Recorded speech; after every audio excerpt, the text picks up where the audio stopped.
اب آئیے یہ جانتے ہیں کہ آخر وہ کون سا موقع تھا کہ جب آپ کی امام زمانہ علیہ السلام سے ملاقات ہوئی. جی آگے بیان فرمائیں. یہ بھی بہت میں آپ کی خدمت میں عرض کروں سید مہدی بحرالعلوم، چونکہ اس ملاقات کو سمجھنے کے لیے بھی مجھے ایک مختصر داستان نقل کرنی ہوگی. سید مہدی بحرالعلوم ابتدا سے بحرالعلوم نہیں تھے. یہ ہمارے ناظرین اس بات کو بھی ذہن میں رکھیں. میں آخر میں کلیئر کروں گا کہ بحرالعلوم ہوئے کیسے. یہ سید مہدی تھے. ہاں، ان کا نام سید مہدی ہے. طباطبائی بروجرد ایران میں ایک شہر، وہاں کے رہنے والے ہیں. اچھا. ابھی بحرالعلوم ان کا نام نہیں تھا. بحرالعلوم یعنی علم کا دریا. آسان کیا جائے اپنے ناظرین کے لیے، یعنی علم کا دریا. معمولی لقب تو نہیں ہے، بہت بڑا، یعنی علم کا دریا. یہ سید مہدی بحرالعلوم جب درس پڑھتے تھے اور جب ان کے طلبگی کا زمانے، جس زمانے میں اسٹوڈنٹ تھے، اپنی زبان میں کہا جائے، جس زمانے میں درس و تدریس کیا کرتے تھے، ان کے ایک کلاس فیلو تھے. وہیں سے میں آپ کو نقل کروں گا کہ امام زمان کی ملاقات ان سے کیسے ہوئی. انہوں نے خود نقل کیا. اچھا. ان کے ایک کلاس فیلو ہیں مرزا ابو القاسم قمی. جی. وہ خود صاحب کتاب ہے، وہ کوئی معمولی ذات نہیں ہے. ایک ہمارے حوزے میں ایک زمانے میں پڑھائی جاتی تھی، اب بند ہو گئی، قوانین الاصول. یہ ابھی بھی شاید نجف اشرف میں کتاب رائج ہو اور وہاں پڑھائی جاتی ہو. مرزا ابو القاسم قمی اس کتاب کے رائٹر ہیں. قوانین الاصول. یہ کلاس فیلو کس کے ہیں؟ سید مہدی بحرالعلوم. جی. سید مہدی بحرالعلوم اور یہ ساتھ ساتھ پڑھ رہے تھے، اور یہ دونوں حضرات کافی دنوں تک نجف میں پڑھنے کے بعد مجتہد ہو چکے تھے. مرزا ابو القاسم قمی ایران لوٹ آئے، لیکن سید مہدی ابھی بھی نجف اشرف میں موجود تھے. اچھا، ٹھیک. ان دونوں کا آپس میں خط و کتابت کا سلسلہ جاری تھا. وہ ہوتا ہے دوستوں کے درمیان کہ رابطے ٹوٹے نہ. اس زمانے میں خط و کتابت کا سلسلہ تھا، لہٰذا ایک دوسرے کے احوال پرسی یہ لوگ خط و کتابت کے ذریعے کرتے تھے. ٹھیک. کچھ دنوں میں، کچھ سالوں میں مرزا ابو القاسم قمی نے دیکھا کہ لوگ سید مہدی کو بحرالعلوم کہنا شروع کر دیا. ہوتا ہے آپ فلاں ملک میں، یہ فلاں جگہ پر ایک بیگ آپ کا یہ لقب مشہور ہونے لگا، بحرالعلوم. جی جی. تو انہوں نے کہا اتنا بڑا لقب صحیح سید مہدی کو کیسے دیا گیا؟ چونکہ یہ تو کلاس فیلو تھے نا. جی. لیکن کوئی جانے نہ جانے میرے حال سے، میرا کلاس فیلو خوب جانتا ہے کہ میں کس کیٹیگری کا ہوں، کیا میرا گریڈ ہے. سید مہدی کو بحرالعلوم کے، یہ حسد کا مرحلہ نہیں تھا، یہ تعجب کا مرحلہ تھا. میں ناظرین کے لیے واضح کروں، ان کو ایسی کوئی حسد نہیں تھی کہ یہ بحرالعلوم کے، ان کو تعجب یہ تھا کہ اس اتنے بڑے لقب سے ان کو کیسے نوازا جانے لگا اتنی جلدی. جی. انہوں نے کافی حیرت جتائی، کافی سوچنے لگے. بہرکیف ان کو کچھ سمجھ میں نہیں آیا. اتفاق یہ ہوا کہ انہیں اتباعت عالیات کی زیارت نصیب ہوئی مرزا قمی کو. اچھا. اب یہ سفر زیارت کو نکلے.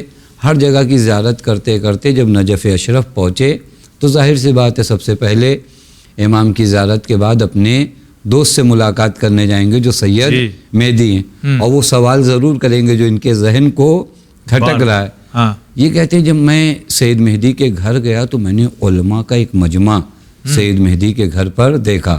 اب یہ تو نارمل پہلے ہی سے ان کے کلاس فیلو تھے، لیکن انہوں نے اب دیکھا کہ سید مہدی کو حلقے میں لیے ہوئے علماء بیٹھے ہیں. اور اس زمانے میں دستور تھا کہ جہاں چند علماء بیٹھتے تھے تو ڈسکشن ایک علمی موضوع پہ ہوتی تھی، اور پھر اپنے اپنے نظریات، اپنے اپنے تھاٹس لوگ بیان کرتے تھے کسی بھی مسئلہ فقہی پر. یہ مرزا قمی کہتے ہیں میں بھی جب پہنچا ان کے گھر پر تو یہی ایک فقہی مسئلہ ڈسکس ہو رہا تھا، چھڑا ہوا تھا. لوگ اپنے اپنے نظریات دے رہے تھے. دیتے یہاں تک کہ باری آئی سید مہدی بحرالعلوم کی. اچھا، ابھی ان کو معلوم نہیں کہ ہمارا دوست آ چکا؟ نہیں، آ چکا ہے، یہ معلوم ہے. لیکن یہ سن رہے ہیں بیٹھ کے نا، جیسے درس ہو رہا ہے اور وہاں سب اپنے اپنے نظریات دے رہے ہیں، یہ بھی بیٹھے ہوئے سن رہے ہیں. ملاقات تو ان لوگوں کی ہو چکی. اچھا. یہ دیکھنا چاہ رہے ہیں کہ یہ بحرالعلوم کہاں سے ہوئے، کیونکہ ایک علمی ڈسکشن میں ہی ان کو پتہ چل پائے گا کہ بحرالعلوم کہاں سے ہوئے. سمندر. احسن تم. جی. اب انہوں نے جب سب نے اپنے نظریات دے لیے تو اب سید مہدی نے جب اپنا نظریہ اس مسئلہ فقہی پہ بیان کیا تب مرزا قمی کے ذہن میں یہ بات آئی کہ واقعاً یہ بحر العلوم ہے. اچھا. چونکہ اس مسئلے پہ سب نے نظریہ دیا، لیکن جب اس ذات نے نظریہ دیا تو واقعاً اس کا نظریہ، اس کا تھاٹس، اس کی دلیل سب سے الگ تھی. اب ان کے لیے طے ہو گیا کہ یہ بحر العلوم ہے. جی. لیکن اب بھی ایک سوال بچا ہے کیوں کہ کیسے ہو گئے آپ بحر العلوم؟ جی جی. کیونکہ یہ دونوں معلوم ہے ساتھ میں پڑھتے تھے. اتفاق یہ تھا کہ مرزا قمی ان سے پڑھنے میں تیز تھے. اچھا. ہاں، چونکہ مرزا قمی نے خود ان کو کہا، پوچھا ان سے کہ آپ کے بارے میں نے سنا کہ آپ بحر العلوم آپ کو لوگ کہتے ہیں. مجھے تعجب ہوا، لیکن آج دیکھنے کے بعد مجھے یقین ہو گیا کہ آپ بحر العلوم ہوئے. لیکن میرا سوال جو آپ سے ہے جی وہ یہ کہ آپ بحر العلوم ہوئے کیسے؟ اچھا. چونکہ جب ہم دونوں ایک ساتھ ایک استاد کے درس میں جاتے تھے، چونکہ دونوں کلاس فیلو تھے، جی جی. تو جب ہم لوگ ساتھ میں جاتے تھے تو بہت سے ایسی بحث اور ایسی جگہ آتی تھی جہاں آپ نہیں سمجھتے تھے. میں آپ کو متوجہ کراتا تھا کہ استاد نے ایسے پڑھایا، ایسے سمجھایا. جی. اور آج آپ کے علم کا جو عالم دیکھ رہا ہوں تو واقعاً آپ بہت آگے ہو گئے. کیا وجہ ہے؟ کیا وجہ ہے؟ اچھا. سید مہدی بحر العلوم نے کہا کہ یہ بھی مجمع ہے، چلا جائے تو پھر میں آپ کو وجہ بتاتا ہوں کہ ریزن کیا ہے. بہرکیف مجمع جو تھا دھیرے دھیرے اپنے اپنے گھروں کو گئے. اب صرف سید مہدی اور مرزا قمی یعنی دو دوست پرانے بیٹھے ہوئے ہیں.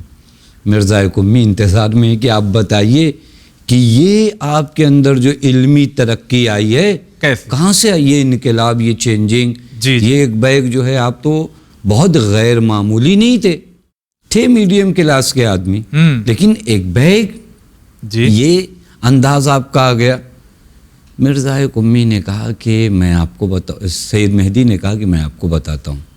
کہا کہ ایک مرتبہ شب چہارشنبہ یعنی منگل کا دن جب گزر کے رات آئے تو شب چہارشنبہ یعنی بدھ کی رات مسجد سہلا کی زیارت مشہور ہے شب چہارشنبہ. اچھا.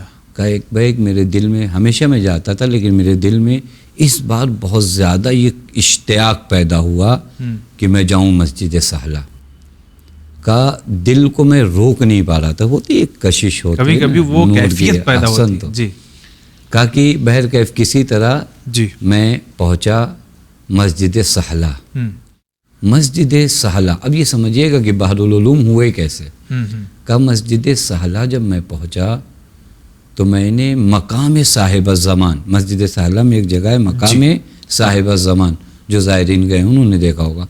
کہ میں نے مقام صاحب الزمان میں دیکھا کہ حضرت حجت عجل اللہ تعالی فرجہ الشریف تشریف فرمائے. ابھی دیکھیں اس آنکھ میں وہ پاکیزگی تھی کہ اپنے مولا کو دیکھ رہا تھا. کہ میں نے حضرت کو دیکھا، میں نے سلام کیا. حضرت کا رخ قبلے کی جانب تھا، یعنی حضرت کا رخ ان کی جانب نہیں تھا. کہ میں نے سلام کیا، حضرت نے پیچھے مڑ کے وعلیکم السلام کہا. بہت معذرت کے ساتھ، آدمی تبھی کسی کو پہچانے گا جب کبھی دیکھا ہو. احسن تم. تو کیسے لگا کہ یہی ہے، یا ہو سکتا ہے کوئی وہ پاکیزگی، وہ نور جو امام وقت کی ہے وہ عام انسانوں میں ہو ہی نہیں سکتی.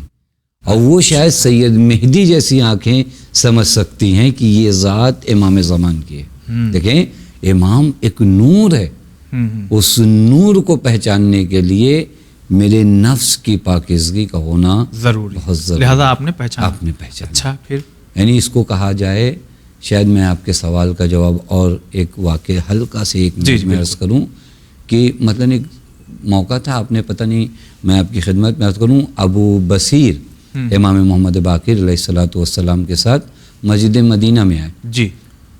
امام نے فرمایا ابو بصیر لوگوں سے پوچھو کیوں مجھے دیکھ رہے ہیں. ابو بصیر نے سب سے پوچھنا شروع کیا، تم نے امام باقر کو دیکھا، تم نے امام باقر کو دیکھا. سب نے کہا کہ ہم نے امام باقر کو نہیں دیکھا، جبکہ امام باقر وہیں پر موجود تھے. اسی اثنا میں ابو ہارون مکنوف ایک نابینا صحابی آیا. امام نے پوچھا کہ ان سے پوچھو یہ دیکھ رہے ہیں. تو دل میں ہوتا ہے نا کہ ارے آنکھ والوں نے تو آپ کو دیکھا نہیں، یہ نابینا شخص ہی کیسے آپ کو دیکھے گا. انہوں نے پوچھا کہ ابو ہارون سے پوچھا تم نے امام باقر کو دیکھا ہے؟ تو ابو ہارون کا جملہ تھا، کہا کہ وہ نور جو زمین سے آسمان تک پھیلا ہو اسے کون نہیں دیکھ پائے گا. سبحان اللہ. یہ دیکھیں یہ امام کی دید بصارت سے زیادہ بصیرت سے ہوتی ہے. جی تو یہ فرما دے لہٰذا انہوں نے دیکھا, مولا تشریف فرمایا, سلام کیا, جواب دیا. حضرت نے فرمایا سید مہدی آگے آؤ. اچھا. بلایا اپنی جانب. اب ظاہر سی بات ہے جس کی معرفت زیادہ ہوتی ہے نا وہ سمجھتا ہے کہ ادب کا خیال کیسے کیا جائے. وقت کا امام بلائے, جی سید مہدی ایک دو قدم آگے بڑھے تعمیل حکم میں, پھر قدم رک گیا. جی کیسے حضرت کے اتنا قریب ہو جاؤں. حضرت نے فرمایا سید مہدی اور آگے آؤ. یہ کہتے ہیں 2-3 قدم میں نے اور پھر بڑھایا, پھر اس کے بعد میں رک گیا. حضرت نے فرمایا سید مہدی جی جب بلایا جائے تو ادب آنے میں ہے. یعنی حضرت جانتے ہیں کہ کیوں یہ قدم جی رک رہے ہیں. واہ.